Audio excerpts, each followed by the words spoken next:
Jadi kami adalah panti yang menyantuni, mengasuh anak-anak terlantar dari usia 0 sampai 5 tahun. Mereka berasal dari serahan orang tua, ada yang dari rumah sakit yang ditinggalkan orang tuanya. Ada juga temuan dari polisi atau masyarakat lainnya. Bahkan ada juga yang cuma ditaruh di sini, ditaruh di dalam kantong plastik, diserahkan di sini. Nah itu biasanya mereka juga ada anak-anak yang normal, yang sehat, tapi ada juga anak yang kurang normal. Jadi ada sedikit kekurangan, ada kecacatannya.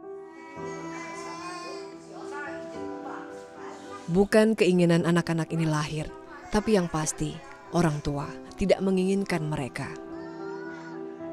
Anak-anak yang tidak berdosa ini ada yang diserahkan orang tuanya sendiri. Ada juga yang ditelantarkan, bahkan dibuang di tempat yang tidak layak. Kepada mereka, Condrowati Subianto mendedikasikan hidupnya. Saya sebetulnya rasanya sedih dan miris gitu ya. Kok tega betul orang tua menyerahkan anak begitu saja. Meskipun di sini kami berusaha mengasuh sebaik-baiknya sebagai pengganti orang tua ya. Tapi kan itu adalah anak yang menjadi tanggung jawab mereka.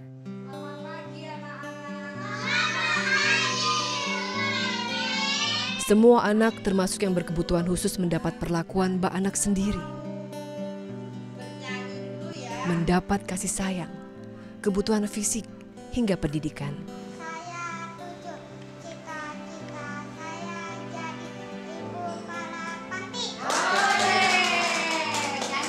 Perbaikan gizi itu kami utamakan, saya bekerja sama dengan ahli gizi.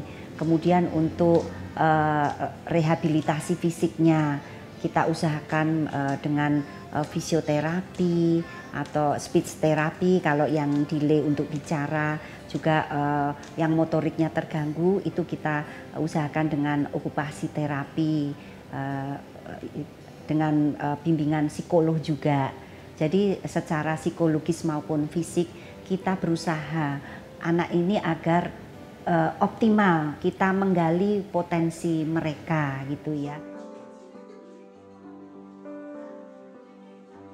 Rekam jejak mengurus anak-anak terlantar membuat Sayap Ibu mengemban tugas melaksanakan prosedur adopsi anak dalam dan luar negeri. Satu-satunya panti asuhan yang mendapat tanggung jawab resmi dari negara untuk adopsi internasional. Tugas mulia yang membanggakan, tapi berat.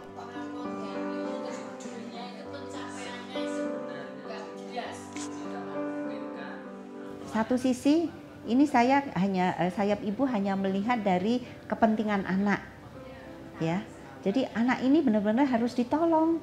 Siapa lagi kalau nggak kami? Kalau ini kebetulan kami tahu. Jadi ya kami merasa berkewajiban untuk menolong anak ini. Maksudnya juga untuk membantu supaya generasi yang akan datang itu lebih baik daripada anak ini hidup terlantar tanpa ada asuhan yang tepat.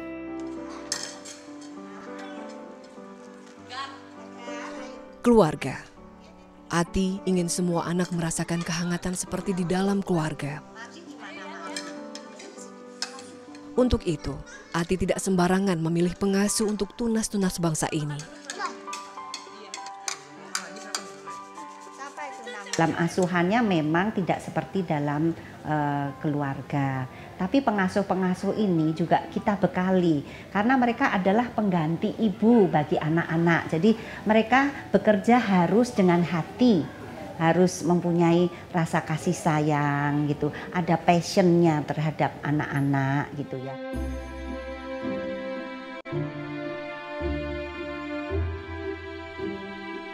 Harapannya adalah supaya anak-anak di panti asuhan Yayasan Sayap Ibu ini ke depannya bisa sukses, terus sehat terus, inget sama panti asuhan Yayasan Sayap Ibu dan bisa bantu adik-adiknya setelah sukses nanti.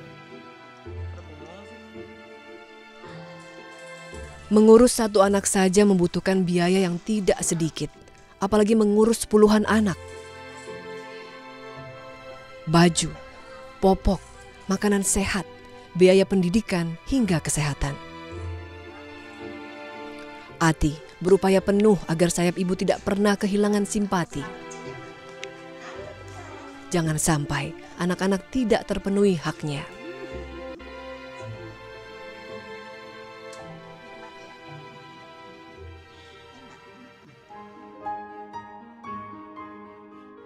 Ketika semua anak di sayap ibu terpenuhi haknya, Ati merasa lega. Tapi Ati akan semakin merasa bahagia jika tidak ada lagi anak yang harus dibawa ke sayap ibu. Dan semua anak tumbuh dalam keluarga. Meskipun dengan keterbatasan keadaannya ya, saya juga berharap dia bisa seperti anak-anak yang lain, punya kemampuan, kepandaian yang bisa dibanggakan sehingga dia juga mempunyai harga diri yang tinggi.